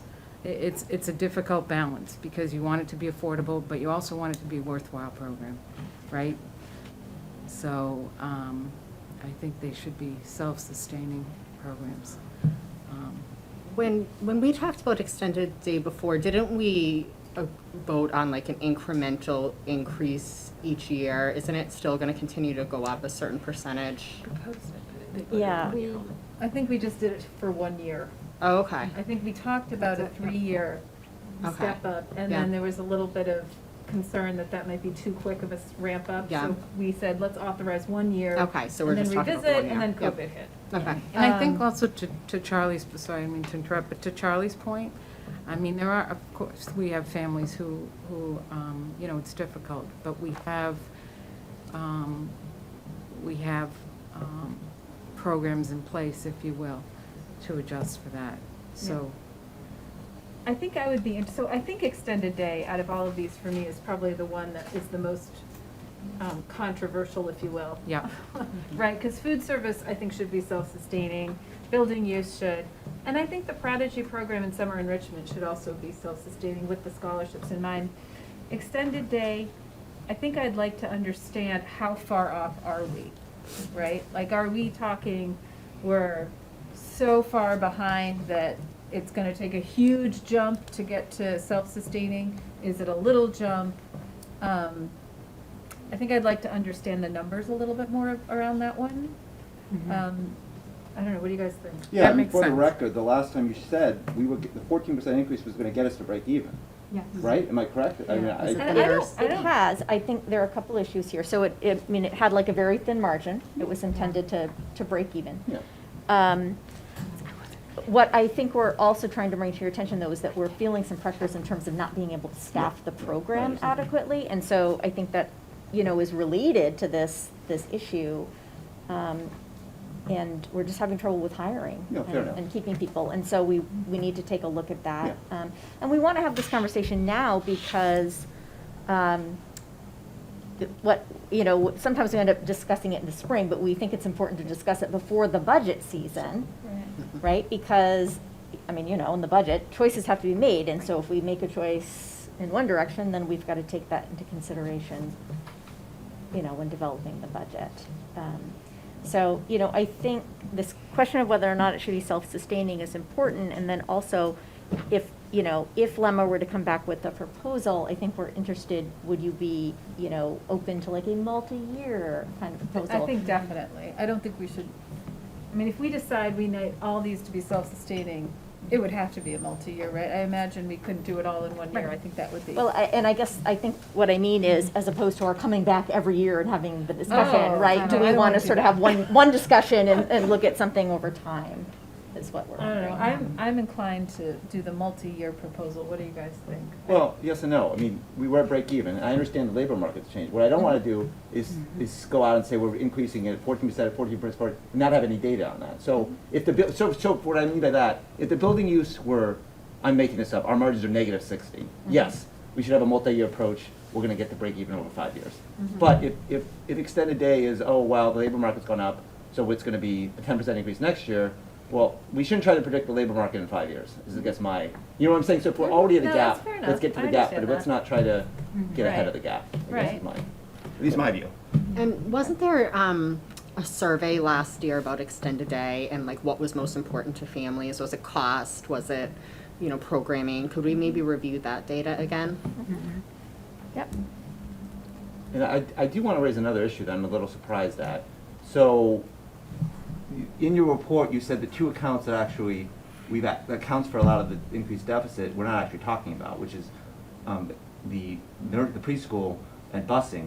I think we need a philosophy on those, which is this: are we going to keep busing the same forever, or not? We can decide that. We haven't changed bus fees in how long? Ever. The bus fee was implemented, to the best of my recollection, because it was a long time ago. It was at a time when there was like a deficit in the budget, and so implementing the user fee was a way to sort of, shore that up.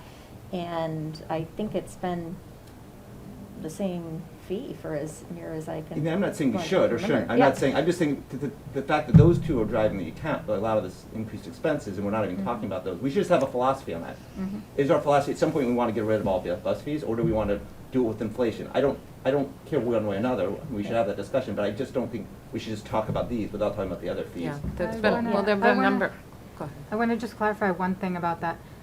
I wouldn't say that the cause of that is that the bus fee we didn't raise bus fees, so that's a fact. It didn't grow at the same rate as our bus contract expense was growing during this period in time. But I'd say that the reason mechanically why those were where the expenses hit is more about the way that a school business manager might close the fiscal year. So it's it's the way that, so due to operating budget pressures, you may have more flexibility in how you use those charges or expense those accounts than in other areas. So that might have been it. So for, there also may have been a higher balance at that point in time in the bus fees revolving accounts that there may have been somewhere else.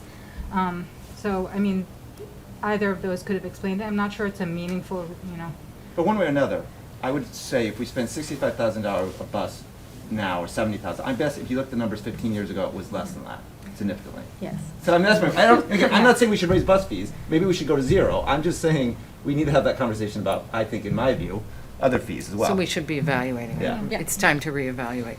Yeah, and that maybe is a discussion during the budget Yeah. process, so, yeah. The purpose really tonight was to sort of like frame up what some of the issues are, right? And because we think we need to come back and start to have these conversations in November and December throughout the budget process, so. Yeah, and I'd say thank you, Maya, for asking about like the multi-year proposal, because it helps for me to know if you are interested in seeing that. I do think time sneaks up on us, and before you know it, it's easy. I can easily see how, so many years have passed without us looking into these, because it seems like yesterday when we looked at summer enrichment, and and already over 2 years have passed, and Yeah. before we know it, we'll be cycling back and wanting to talk about that again, so time really flies, and we'll want to try Just a to, quick I would question on appreciate the summer guidance. rest. I should know this, but is this for kids needing special help or just kids wanting to have fun, to learn more things? that- Extended day? Summer. Summer enrichment is the fun, It's like more fun camp. and Yeah. continuing. It's like, Okay, yeah, so yeah, not the special- extended school year is the. ESY is ESY is the the summer support. Yeah, yeah. So I guess if we're not, so if we do a multi-purpose, a multi-year proposal, then we're fine, but if we don't, to Tony's point, if we don't wanna lock ourselves in, then we need to make sure this is part of the budget discussion every single year, we don't forget about it like we have been. And I guess my suggestion, maybe I wasn't clear, my suggestion is that it's something like extended day, where we think we're break even, but now there's a change in the market, cost, for whatever reason. That, I would say, do it once a year, but if it's if we go and say the analysis on building use is, we're losing, we're 50% below what we should be to cover our costs, that's where I would say, let's do it over If 4 we have years. ground to make up. Yes, we if would we have look at ground, it. yes, maybe I'm not Okay. thinking I of get it, it, yeah. If yeah. we have ground to make up, let's do it over years, but Yeah. if it's more, we're break even now, but there's change. Okay, so At it's least both. that's my view, I don't know. No, I think that makes sense, I think that makes sense, and then we would make that part of the budget discussion every year, and review them every year. Yeah. Which would make it a longer one, but that's okay. Okay, that's good. And I just want to thank Lemma because she's done a Yes, lot of thank work you. on Yes, this, and Lemma. she's, You are cleaning.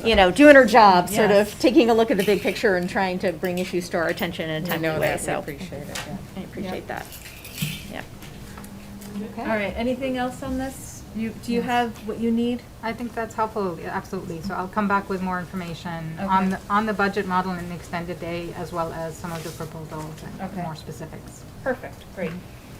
All right, moving on.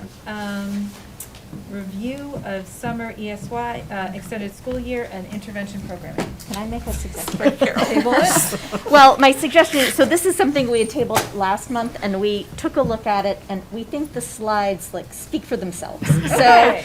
So review your slides. it will be, and it will, it all gets posted on the website if people want to take a look. So I would just say that the, I bet Abby would be happy to narrate some of the slides when we put it up. yeah, She's that's not true. here, We could so do, I'm we gonna could do a video, volunteer. but We could do I just want to emphasize that there were a lot of educators in the district who worked all summer incredibly hard for our special education programs and our intervention programs, and we appreciated it because it was very important work, particularly coming off of the, Yep. hybrid year. So, thank you to those folks.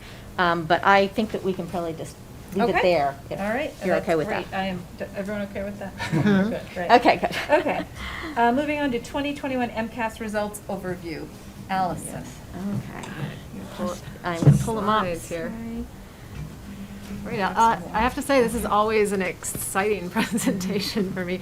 And this year was particularly interesting, coming out of this big disruption in the learning environment and kind of wondering how it was going to go. I know there were some pretty dramatic Boston Globe headlines about MCAS results. So I think I approached this with a lot of curiosity this year.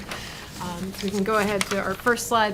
And I just want to provide context. So just a reminder, on March 13th of 2020, we had to close down the district. Everybody was learning from home for the spring, and during that time, there was no MCAS that spring. So the data, there is a gap between 2019 and 2021.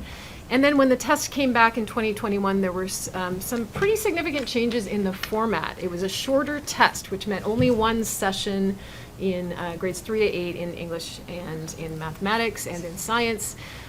It was a longer test window, so more days possible for testing that took place later in the year. There was a remote testing option in the mix that was sort of a little bit cumbersome, and we're not actually sure about the data and the validity of that, but I think we pulled it off for students who needed it. And then there were changes to the competency determination standard. That is the standard that links MCAS to high school graduation. I'll talk about that in a minute. And finally, DESE applied for a waiver to the federal government for accountability purposes. So accountability is not being reported out this year. We fully expect that's going to be back with us next year. So in the competency determination, it's not as radical a change as you might think.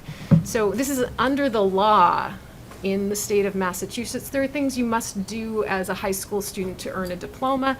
One of those things is either to pass the MCAS or do something else that's close to that. And it used to be that the thing you had to do if you didn't pass was you had to still meet a threshold score and then satisfy the demands of what was called an EPP, or Educational Proficiency Plan. So there's a whole process that goes on at the school level for students who may struggle with a traditional test format. Those rules were relaxed somewhat for students in the classes of 2022 and 2023, so that students can now still pass the test, or there's an expectation that if they pass a relevant course, that's a class that is really covering the same standards that would be on the test anyway, that can count toward the graduation requirement. So it's a way the state has acknowledged that this has been a big disruption. They've relaxed that slightly. We expect it to be back in full force soon, too. Any questions about that before?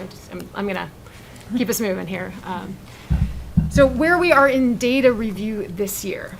Okay, we've done a couple of steps and we have more to do. The two big steps we've taken so far are to look at our data in historical context. Like, how does 2019 or how does 2021 compare with 2019, which was the last time we took the test? And also, how did Westwood do when compared to comparable districts? So we have a whole raft of people who we like to look at when we think about how we're doing. The work that's still on the table and ongoing, we need to do a deep dive into standards. That's going to be very important this year, because what the standards-based analysis does is it shows us particular topics that maybe didn't get handled as well as they needed to during the last 18 months, and we need to figure out how to shore those up. So that's ways to improve our curriculum and instruction. The subgroup analysis, that's where we look at how did we do in terms of different subgroups, students with disabilities, low-income students, students who are in the high needs category, all of our gender and racial breakdown data. We look at all of that to sort of see, are there groups of students who the district needs to do a better job serving, is really what that's about. And then finally, very specific student results partnered with other assessment data. That's what school teams are going to be using to look at, are there students who we need to offer extra support to, either inside the classroom or through intervention programming.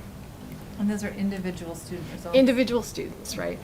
And I'd say MCAS is one measure. We're always kind of going to be looking at the bigger picture with that. So comp districts, we have three buckets of groups this year. I'll start with the middle one because those are the ones people are most interested in. Those are sort of districts that are sort of traditionally the districts you think of when you think of high-performing schools, places that people like to move because of school districts, okay? And some of those same districts are also part of our tech communities. We're part of a collaborative organization called the Education Collaborative, and we share some students through student programming. We share professional development kind of programs. We also share, what else? We do some cooperative purchasing. It's a nice group to be. It's a good little community of people. And there's similar districts in some ways. Some are a little different than us.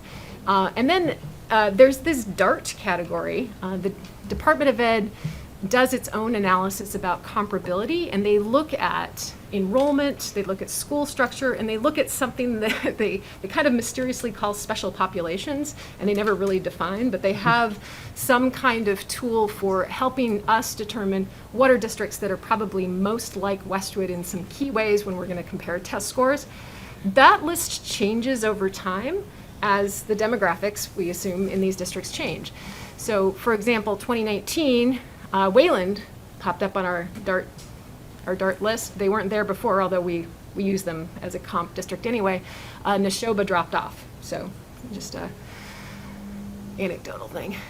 And the thing that we always look at for this presentation, when I kind of come up here and tell you how we're doing, is this notion of the students who are either meeting or exceeding expectations, because that's really what we're going for. We're trying to get kids to a level of mastery where they are kind of showing us that they can demonstrate the things that we're trying to teach them through kind of standards-based education. So that number, that percentage number of the number of kids who either meet or exceed expectations, that's what all the charts look at. The other kind of possible scores that you might hear about are students who are partially meeting expectations or students who are not meeting expectations. Those are the four categories. Okay. Melissa, could I ask you a quick question? Sure. This is a fantastic, I love this comparison that you're doing here, and as I went through it, I just noticed that of the communities that we compete with, I would say, you know, Yes. academically, the top 40 schools, and we're missing 7 of them in this. We have already about half of them. Okay. Under these high performing. I'm not going to spend time now. I'll talk to you later. Okay. And then there's the tech ones. I think are valuable because these are all the towns we compete with athletically, but they're not among the best schools. But they're, and then if some of the dots other than Wayland, I'm not sure why they have decided, but I just wanted to share that with you that if the other 7 among the best performing, high energy, acclaimed school systems could be added, it would be another valuable thing to compare ourselves with. Sure, sure. Finally to see, does somebody have something new or something better or whatever. Always. I'll share that with you later. I'm not going to spend time now. No, that would be great. I mean, my bar charts are going to get really long, but you know, it's cool. Well, I'm always down with do we need it, you know? more lookups and more data. Okay. All right, so I'm going to go through these things and just talk a little bit about sort of highlights and then what happened. I think highlights are, this is kind of my good news slide, I guess. I think we were really curious about what we were going to see, and we did not see nearly as much disruption to performance, especially in English, as we thought we were going to. So our English changes were fairly minimal. There's one grade level that I've got a little concern about. And in fact, strangely enough, we had 3 grade levels where we actually had more kids meeting or exceeding expectations. So more kids in that top sort of part of the bucket than in 2019, which is a little bit strange. So 4th grade was up by 1% in that top 2 category, 10th grade up by 5%, and 7th grade up by 10%. And I'll highlight that a little bit later in slides. Grades 3 to 8, when you look at the scores in aggregate, they were among the top in the state, 7th in English, 15th in math. Grades 3, 4, and 5 in ELA were very strong among comp districts. 3, 4, and 7, very strong in math among comp districts. And grade 5, like really, really strong as well. So that was the kind of good news slide. And then I'll actually show you what it looks like. Didn't talk a lot about grade 10 in the highlights, although this is an interesting slide and an interesting score. So this is 10th grade, where actually this percentage represents an improvement in the number of kids who got to meeting or exceeding expectations, which is interesting. It's a slide in terms of comp, so we moved down the row a little bit, but I also want to point out this is a fairly flat curve, right? Many of these districts are sort of within a narrow band of distribution.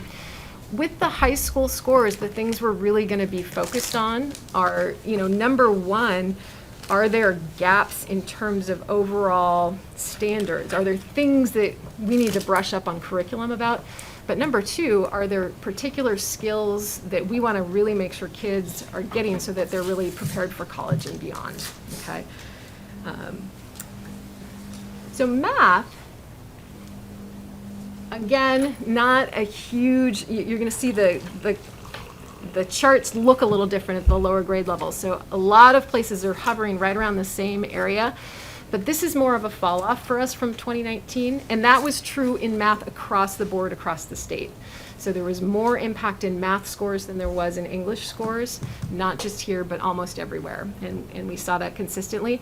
I think that math is highly sequential. It builds from year to year, and sort of the pandemic has been a hard thing for our, kids and math learning and our teachers to grapple with. But I think that it has implications for us in terms of where we focus our time and attention. All right.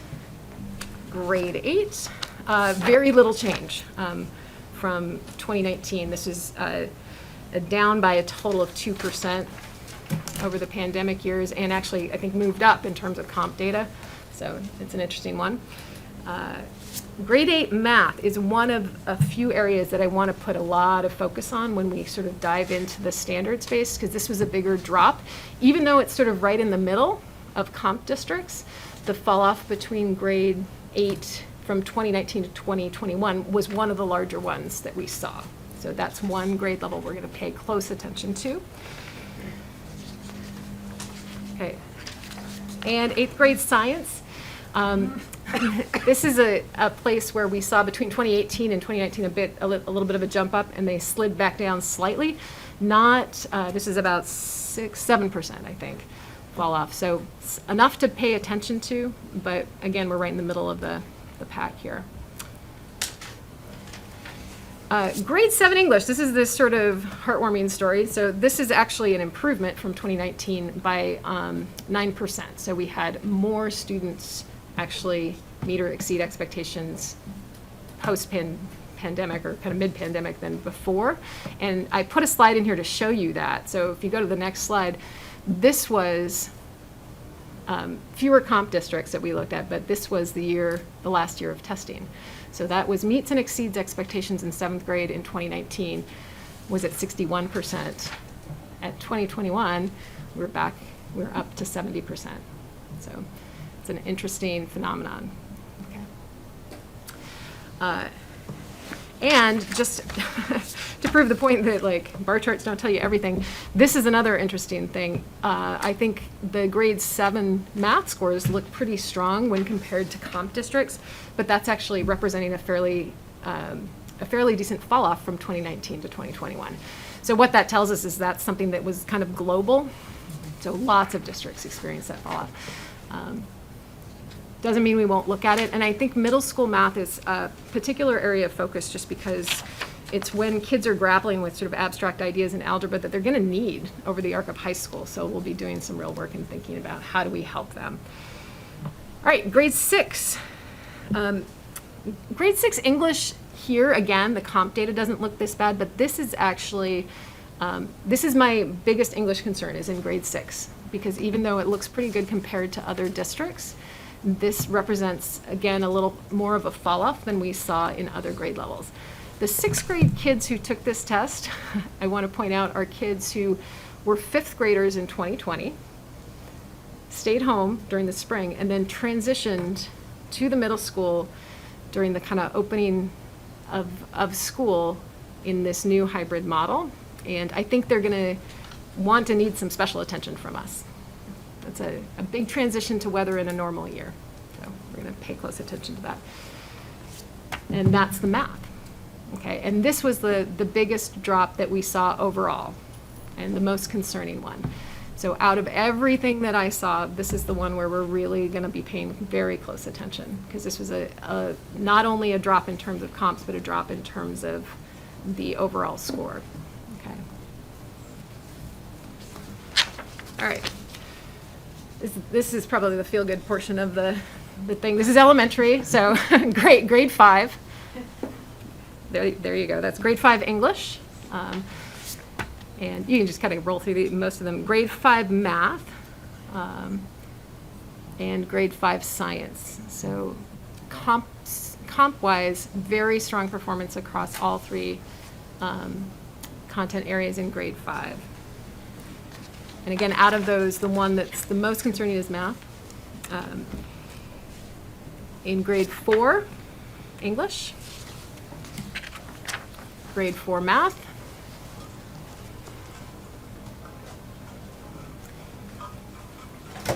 And grade 3 English.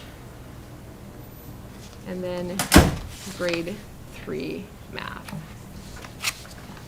Okay. That kind of gives you a little sense of how things went broadly speaking. I think we're going to find out more as we dig into the data in more detail. So I'll tell you a little bit about what's next. We are going to continue analysis. We're pulling together a small team to look at subgroup data. I pulled up a little bit of that to look at some gap data. But it's work that we do take very seriously, and we want to be able to see, are there things that are gaps that we expect that are bigger than usual? Are there things that are gaps that we didn't expect at all? Okay. And what do you mean by subgroup? So subgroup includes all the breakdown demographically of students here. So students with disabilities are a subgroup. Students who are English language learners are a subgroup. There's a kind of aggregate category called high needs.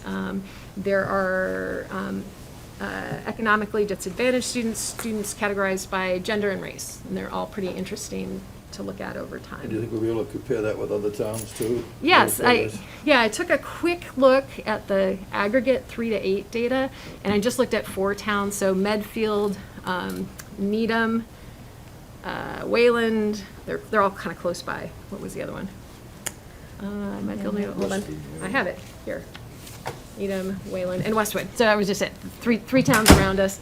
And when we look at the gap between, for example, all of our students and students with disability in 3 to 8, our gap was smaller, which is nice to see in those two, kind of in that specific area for the aggregate. But we kind of want to look at in more detail to see what's It'd going be on. great to see the other towns. Of course, I know a yeah. few years ago, Yeah. our special ed kids needed, they're very close Yeah. in reading, but in science and technology, there was a big gap. Yes. And that was an issue of Yeah. what can we learn from that? Absolutely. Yeah, interestingly, just with these 4 towns, the bigger gap we saw that was in our economically disadvantaged students with science and technology. So that's interesting data. I'd like to sort of figure out what's going on with that. So, Well, thanks. This is very, very valuable.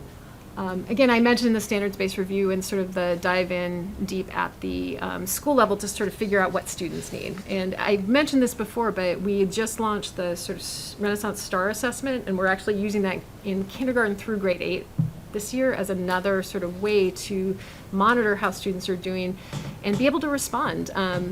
Again, what is STAR? I'm sorry, I keep forgetting the acronym. It's a quick screening assessment in math and English, and or it's kind of early literacy skills for the little guys, right? Yeah, So, okay. and what it does is it gives teachers very quick feedback about kind of where they are versus standards, but also where they are normatively. The kind kids of- need extra help or something. Yeah, it can at least flag places where we should look deeper to see Yeah. what they might need. And it's our first year doing it at elementary. The middle schools started using it a couple of years ago. Okay. I think we're up to my last, I have a thank you. I need to say this out loud because I feel like some of the people I need to thank are right here. So I really do, I was thinking about this a lot, and I think the Westwood School Committee and the community that you represent has invested so much in the schools over the years, and you particularly helped support the schools during a really difficult time. And I think it sort of shows when kind of in the middle of a pandemic and lots of stuff going on in the nation, we're able to kind of keep moving forward. There's definitely work to be done in these scores, but there was some nice news too. And it wouldn't have been possible without community support, without kids showing up and really giving it their best every day, and without a very committed and professional faculty and staff. So thank you all.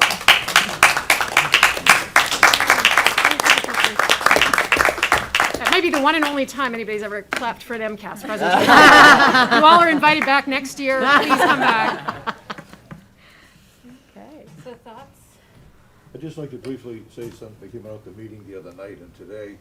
The other night, somebody made the statement that we're sliding, Westwood's sliding from being great. And there's not a lot of tests out there, what's a good system, but we did turn out at our last meeting, the Boston Business Journal, or the Boston Magazine has some academic study. So our high school came out this year 14th against all kinds of other high schools, private high schools and all the rest, so we're not sliding. And what was referred to the other night, U.S. News and World Report did a ranking of the best elementary schools in Massachusetts. There's one school system that had 4 elementary schools in the top 40, Wellesley. There's one school system that had 3 schools in the top 40, Westwood. No other school systems came close to that. So that we're sliding, that's an objective group of people looking at MCAS and all kinds of other tests. And you keep hearing people saying we're sliding. Well, we're, with the pandemic, keeping things going, getting everybody back, I think those are 2 statements that, actual data today, that we should be proud of our administration and our teachers who have done that.